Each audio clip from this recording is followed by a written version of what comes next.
வணக்கம். இப்ப பொதுவா இந்த கடந்த ஒரு 10 நாட்கள்ல பார்த்தீங்கன்னா, பங்குச்சந்தை இறங்கு முகமாகவே இருக்கிறது. இதோட காரணம் என்ன அப்படின்னு பார்த்தா, பலவிதமான காரணங்கள். ஒவ்வொரு நாளும் பங்குச்சந்தை இறக்கத்துல தான் இருக்கு. ஸோ ஒரு நாள் நடுவுல மேபி பாசிட்டிவ்ல போச்சு. பட் மொத்தமா பார்த்தீங்கன்னா, பங்குச்சந்தை ஒரு இறக்க நிலையில தான் இருந்துகிட்டு இருக்கு. இந்த கடந்த 2 நாட்கள்ல பார்த்தீங்கன்னா, உங்களுக்கு mid cap and small cap தோ ஆக்சுவலி சென்செக்ஸ் குறியீடு குறைந்து காணப்பட்டாலும் மிட் அண்ட் ஸ்மால் கேப் கொஞ்சம் அதிகமாக காணப்படுது.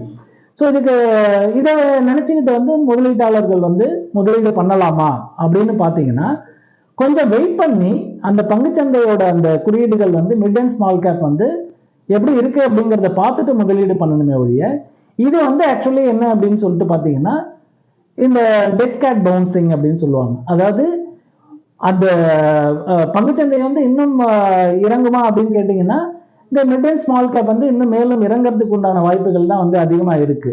ஏன் அப்படின்னு பார்த்தீங்கன்னா, பொருளாதாரமும் உங்களுக்கு ஜிடிபி குறையும் அப்படிங்கிற ஒரு கணிப்பு இருக்கு.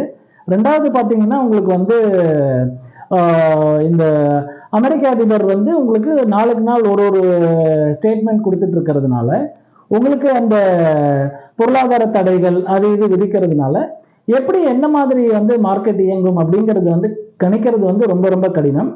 ஆனாலுமே இதோட போக்கு பார்த்தீங்கன்னா, உங்களுக்கு மேலும் குறையறதுக்கு தான் வாய்ப்பு இருக்கிறதுனால, உங்களுக்கு முதலீடு செய்யணும் மிட் அண்ட் ஸ்மால் கேப்ல அப்படின்னு பார்த்தீங்கன்னா, ஒரு ஸ்டாண்டர்ட் மேனர், அதாவது மொத்தமா மொத்த பணத்தையும் இறக்காம கொஞ்சம் கொஞ்சமா நீங்க மிட் அண்ட் ஸ்மால் கேப்ல முதலீடு பண்ணலாம்.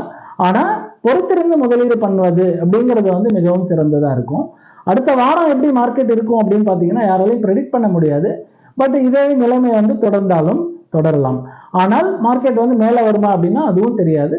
இது எல்லாமே காரணம் என்ன அப்படின்னு பார்த்தீங்கன்னா, பொருளாதார ஏற்றம் மற்றும் அமெரிக்க அதிபரோட போக்க பொறுத்து தான் நான் அடுத்த வாரமும் மார்க்கெட் இயங்கும் அப்படிங்கிறத எங்களோட கணிப்பு.